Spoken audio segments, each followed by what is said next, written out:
Continuamos hoy considerando la oración de Jesús aquí en el capítulo 17 del Evangelio según San Juan, y decíamos en nuestro programa anterior que es maravilloso poder escuchar esta oración y saber que Jesús está a la diestra del Padre, hablándole al Padre en cuanto a nosotros. El Señor Jesús le ha hablado al Padre en cuanto a usted, amigo oyente, si es que usted es uno de los suyos, si es que usted es su hijo. Hay una relación mística entre el Señor Jesús y los suyos. Pertenecen al Padre y fueron dados a Jesucristo. Ahora no nos es posible sondear su significado. Continuemos entonces hoy con los versículos 7 y 8 de este capítulo 17 del Evangelio según San Juan. Dice Jesús: Ahora han conocido que todas las cosas que me has dado proceden de ti, porque las palabras que me diste les he dado, y ellos las recibieron, y han conocido verdaderamente que salí de ti, y han creído que tú me enviaste. El Señor les había dado las palabras del Padre. Eso es muy importante. No les dio alguna propiedad, ni dinero, ni un automóvil, sino las palabras del Padre. Jesús testifica aquí que estos discípulos habían creído que Él procedió del Padre, que Él había salido del Padre. Ellos sabían quién era. No comprendían su propósito y ciertamente no comprendieron su muerte y resurrección, pero sí sabían que Él había salido de Dios y habían creído que Dios le había enviado. Ahora el versículo 9 dice: Yo ruego por ellos, no ruego por el mundo, sino por los que me diste, porque tuyos son. Vamos a hacer una declaración sobrecogedora, la cual no es más sobrecogedora que la que Él hizo. Jesucristo no ora por el mundo hoy en día. Su ministerio de intercesión es por los suyos que están en el mundo. No ora por el mundo. Él murió por el mundo. Ha enviado al Espíritu Santo al mundo para convencer al mundo de pecado, de justicia y de juicio. Usted y yo somos los que debemos orar por el mundo. Jesucristo ora por los suyos. La predestinación se menciona nuevamente en este versículo. Hay ciertas cosas que hemos aprendido, las cuales creemos, aunque no dejan de ser paradójicas. No es que sean contradictorias, sino más bien paradójicas. Sucede que estas doctrinas de la predestinación y del libre albedrío nos parecen paradójicas. Amigo oyente, simplemente no la comprendemos. Bien, continuemos ahora con el versículo 10 y el versículo 11 de este capítulo 17 de Juan. Y todo lo mío es tuyo, y lo tuyo mío, y he sido glorificado en ellos. Y ya no estoy en el mundo, mas éstos están en el mundo, y yo voy a ti.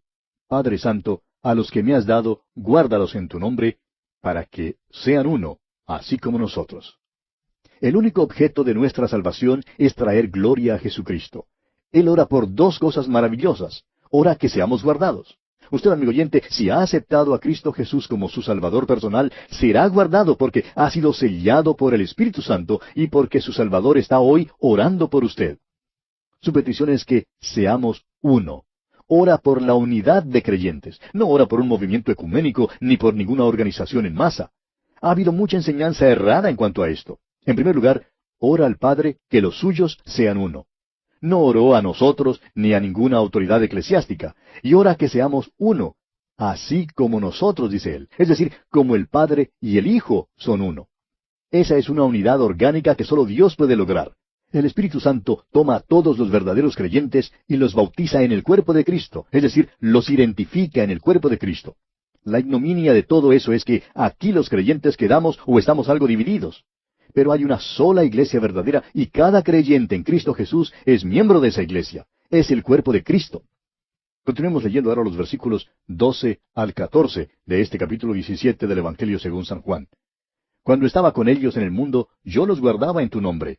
A los que me diste, yo los guardé, y ninguno de ellos se perdió, sino el hijo de perdición, para que la Escritura se cumpliese. Pero ahora voy a ti, y hablo esto en el mundo, para que tengan mi gozo cumplido en sí mismos. Yo les he dado tu palabra, y el mundo los aborreció, porque no son del mundo, como tampoco yo soy del mundo. La palabra de Dios causa problemas en el mundo hoy en día. La Biblia es el libro más revolucionario en el mundo. Es revolucionario enseñar que no se puede salvarse a sí mismo. Solo Cristo le puede salvar. Y no se puede mejorar este mundo. Solo Jesús puede hacer eso. Eso es revolucionario y el mundo no quiere oírlo. Prefiere más bien sembrar unas pocas matas y tratar de acabar con la corrupción. El problema, amigo oyente, es que la corrupción se encuentra en el mismo corazón del hombre. Leamos ahora el versículo 15 de este capítulo 17 de San Juan. No ruego que los quites del mundo, sino que los guardes del mal. Esta última parte de este versículo debiera leerse así, sino que los guardes del maligno. Prestamos mucha atención al regreso del Señor y muchos creemos que será pronto. Nuevamente es asombroso notar que Él no ora que seamos quitados del mundo. Dios recibe gloria al guardarle a usted y a mí, amigo oyente, en el mundo hoy en día.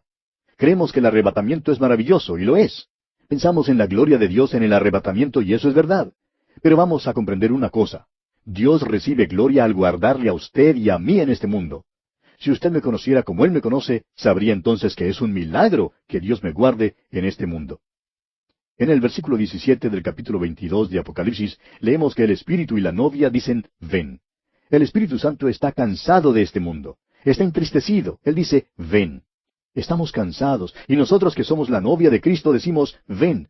Pero Jesús no ora que seamos quitados del mundo, sino que seamos guardados del maligno, es decir, de Satanás. No quisiéramos estar aquí ni por un momento, si no fuera porque nuestro Señor nos está guardando del maligno.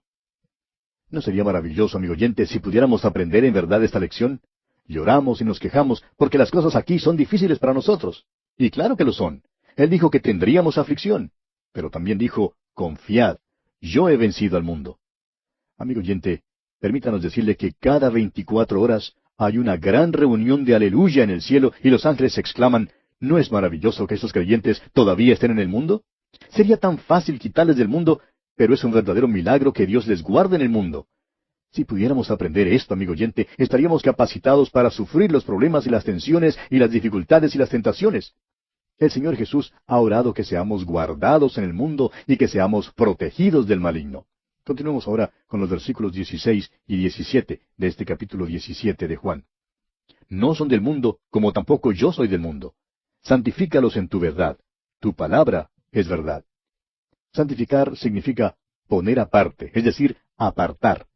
El creyente no es del mundo, es apartado por la palabra de Dios. A ningún hombre le es posible apartarle a usted para Dios. Solo la palabra de Dios puede hacer eso. Hay poder en esta palabra y todavía es el milagro de Dios en este mundo. Leamos los versículos 18 y 19 ahora. Como tú me enviaste al mundo, así yo los he enviado al mundo. Y por ellos yo me santifico a mí mismo, para que también ellos sean santificados en la verdad. Hemos sido enviados al mundo, amigo oyente, para dar testimonio. Él se pone aparte para identificarse con nosotros y nosotros debemos ser identificados con Él en este mundo. Y pasamos ahora a considerar el tercer aspecto en la oración de Jesús. Y es, Jesús ora por su iglesia. Leamos los versículos 20 y 21 de este capítulo 17 de Juan. Mas no ruego solamente por estos, sino también por los que han de creer en mí por la palabra de ellos, para que todos sean uno, como tú, oh Padre, en mí, y yo en ti, que también ellos sean uno en nosotros, para que el mundo crea que tú me enviaste. Esta oración ha sido contestada. La iglesia es una unidad orgánica. Son uno en Cristo porque la iglesia es un cuerpo. Y el momento en que cualquier pecador confía en Cristo, ese pecador pasa a formar parte del cuerpo de Cristo. Si los creyentes manifestaran esa unión al mundo, entonces el mundo quedaría más convencido.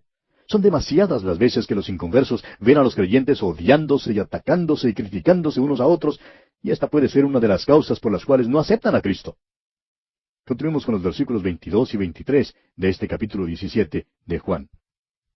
La gloria que me diste, yo les he dado, para que sean uno, así como nosotros somos uno. Yo en ellos, y tú en mí, para que sean perfectos en unidad, para que el mundo conozca que tú me enviaste, y que los has amado a ellos, como también a mí me has amado. Yo en ellos, y tú en mí. ¡Cuán maravilloso!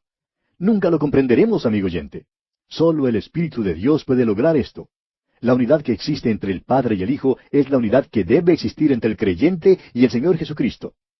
Ahora el versículo 24 dice, Padre, aquellos que me has dado, quiero que donde yo estoy, también ellos estén conmigo, para que vean mi gloria que me has dado, porque me has amado desde antes de la fundación del mundo. Será glorioso estar con Él en perfecta comunión, y creemos que ese fue el propósito de Dios al crear al hombre. Hay otras criaturas en el universo y en la tierra, pero Dios hizo al hombre una criatura con la cual pudiera gozarse en comunión. El cielo va a ser maravilloso, amigo oyente, y será importante que todas sus ovejas estén allí con Él. Cada uno tendrá una contribución que hacer. Ver la gloria del Señor Jesús será el regocijo del creyente. Moisés pidió ver la gloria de Dios. Felipe pidió ver al Padre. A veces recibimos un vistazo de su gloria en el arco iris o en la puesta del sol, pero piense usted lo que será cuando lleguemos a su presencia misma y veamos su gloria. Esa es la meta hacia la cual proseguimos. Cuán maravilloso es saber que el Padre nos ama. Y Jesús dice aquí nos ama como ha amado a Jesucristo mismo. Ahora los versículos 25 y 26 dicen, Padre justo, el mundo no te ha conocido, pero yo te he conocido, y estos han conocido que tú me enviaste. Y les he dado a conocer tu nombre, y lo daré a conocer aún, para que el amor con que me has amado esté en ellos, y yo en ellos. El hecho de que fue enviado del Padre realmente comprende toda su misión de redención. Ellos saben que el Padre le ha enviado, y el propósito fue para morir. Jesús ora que nosotros conozcamos el motivo por el cual Él vino. Y por último, Jesús ora que su amor esté en nuestros corazones y en nuestras vidas. Hablamos tanto en cuanto a la gracia y en cuanto a la fe, y con razón. Sin embargo, el gran deseo del corazón de Jesús es que su amor sea manifestado en las vidas de aquellos que Él ha redimido. Eso debe hacer que nos arrodillemos delante de Él.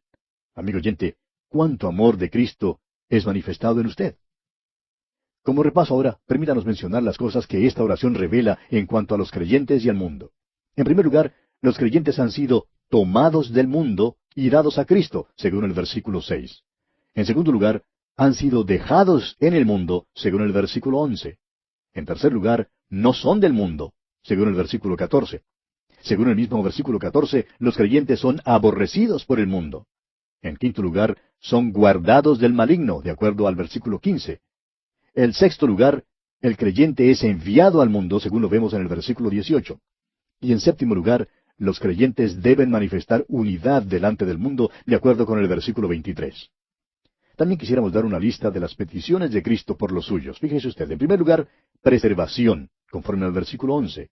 En segundo lugar, gozo y plenitud del Espíritu Santo, según el versículo 13.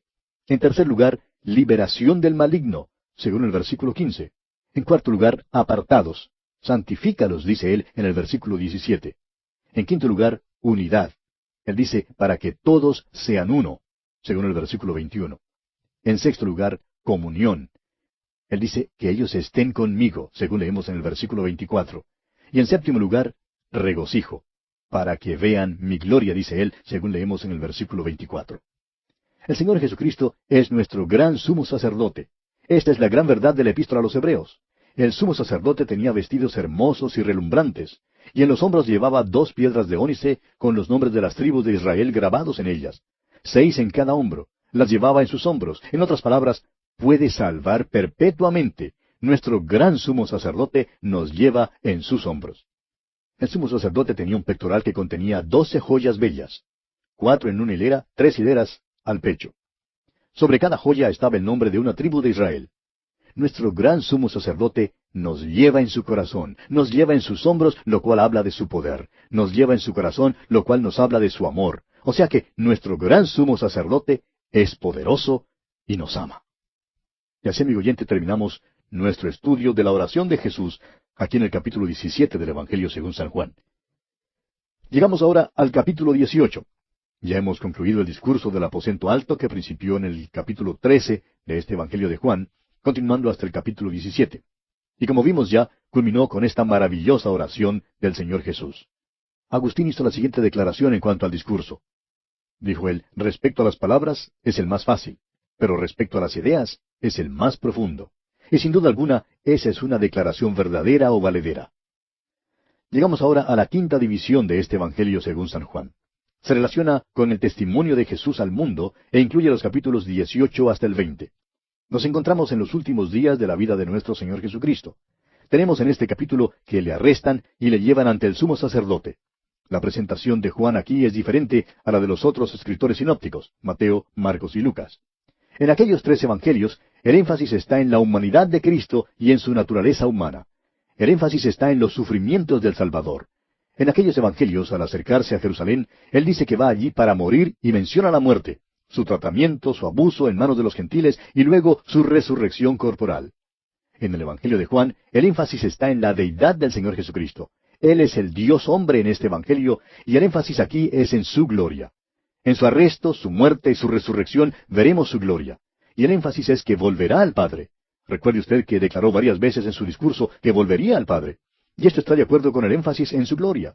Comencemos pues considerando el arresto y el juicio de Jesús. Leamos el primer versículo de este capítulo 18 del Evangelio según San Juan. Habiendo dicho Jesús estas cosas, salió con sus discípulos al otro lado del torrente de Cedrón, donde había un huerto en el cual entró con sus discípulos. Deseamos mencionar que en estos pasajes hallaremos una mezcla de su majestad y su mansedumbre.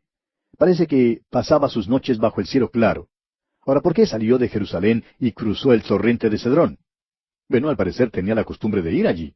Ahora el versículo 2 de este capítulo 18 nos dice, y también Judas, el que le entregaba, conocía aquel lugar, porque muchas veces Jesús se había reunido allí con sus discípulos. El evangelista Lucas nos dice en el capítulo 21 de su Evangelio, versículo 37, y enseñaba de día en el templo, y de noche saliendo, se estaba en el monte que se llama de los Olivos. Y una vez más en el capítulo 22, el mismo evangelista Lucas nos dice en el versículo 39, y saliendo se fue, como solía, al monte de los Olivos, y sus discípulos también le siguieron. Para poder llegar al monte de los Olivos, tenía que cruzar el torrente de Cedrón. ¿Recuerda usted allá en el capítulo 15 del segundo libro de Samuel, cuando David había sido traicionado por Ahitofel, un hombre que él creía ser amigo? Su propio hijo Absalón encabezó una rebelión contra él, y él también fue al otro lado del torrente de Cedrón. Ahora usted recordará que Judas ya había hecho su contrato para traicionar a nuestro Señor cuando Jesús salió al otro lado del torrente. Según lo que sabemos, Jesús nunca pasó ni una noche en la ciudad de Jerusalén, en la ciudad amurallada. En la última semana de su vida fue a Betania y se quedó con sus amigos. Aún en esta última noche salió de la ciudad amurallada para ir al lugar llamado el huerto de Getsemaní. Ahora sale de este lugar solitario para dar a sus enemigos la oportunidad de prenderle. Ellos querían prenderle, pero tenían miedo del pueblo, y por tanto no se atrevieron a prenderle en el templo ni en las calles de Jerusalén. Ahora note usted que Juan no incluye la agonía en el huerto. Juan no registra su sufrimiento extremo, sino que más bien habla de su gloria. Pone el énfasis en la deidad de Cristo, mientras que los otros evangelios acentúan su humanidad. Notará usted también que Jesús no se opone al arresto. Es el Cordero de Dios que no ofrece ninguna oposición. Como dice el profeta Isaías en el capítulo 53 de su profecía, versículo 7, y como oveja delante de sus trasquiladores, enmudeció y no abrió su boca. La majestuosidad de su persona en este tiempo es categóricamente dominante. Recuerde usted que en previos casos, cuando los enemigos del Señor Jesús trataron de prenderle, Él se escondió. Creemos que simplemente desapareció de una manera milagrosa. Ahora se revela para que le prendan, y es muy importante que notemos esto. Veamos ahora el versículo 3 de este capítulo 18 de Juan. Judas, pues, tomando una compañía de soldados y alguaciles, de los principales sacerdotes y de los fariseos, fue allí con linternas y antorchas y con armas. El evangelista Lucas nos informa en el capítulo 22 de su Evangelio, versículo 52, que él dijo, ¿como contra un ladrón habéis salido con espadas y palos? Dice que una compañía de soldados fue allí. Una compañía es la 10ª parte de una legión, y está compuesta por aproximadamente 600 hombres. El evangelista Mateo, por su parte, dice que mucha gente vino con Judas. Ahora, ¿por qué vino tal multitud con espadas y palos? Creemos que la multitud sabía que él había hecho milagros y creía que si pudieran traer con ellos una compañía de soldados lo suficientemente grande y bien armados, les sería posible capturarlo. Pero fíjese usted en la majestuosidad de nuestro Señor. Veamos el versículo 4 de este capítulo 18. Pero Jesús, sabiendo todas las cosas que le habían de sobrevenir, se adelantó y les dijo, ¿a quién buscáis? Amigo oyente, ¿cree usted que este Jesús sea simplemente un pobre hombre débil que ha sido atrapado por algunos líderes religiosos y por el poder de Roma? Si él no se hubiera entregado, todas las armas que esos hombres tenían habrían sido desde todo punto de vista vanas e inservibles. Ahora el versículo 5 dice, le respondieron, a Jesús Nazareno. Jesús les dijo, yo soy. Y estaba también con ellos Judas, el que le entregaba. No deseamos pasar esto por alto porque no deseamos que usted lo pierda de vista. Note usted que le llaman Jesús Nazareno, es decir, no le tributan la majestuosidad que pertenece a él. Rehúsan llamarle el Cristo. Y bueno, está bien. Jesús es un nombre que es sobre todo nombre. El día viene cuando aquellos en la tierra y aún debajo de la tierra, en el mismo infierno, se arrodillarán ante Jesús Nazareno. Pero ahora esta multitud no le confesará como el Salvador, el Cristo, el Hijo del Dios vivo.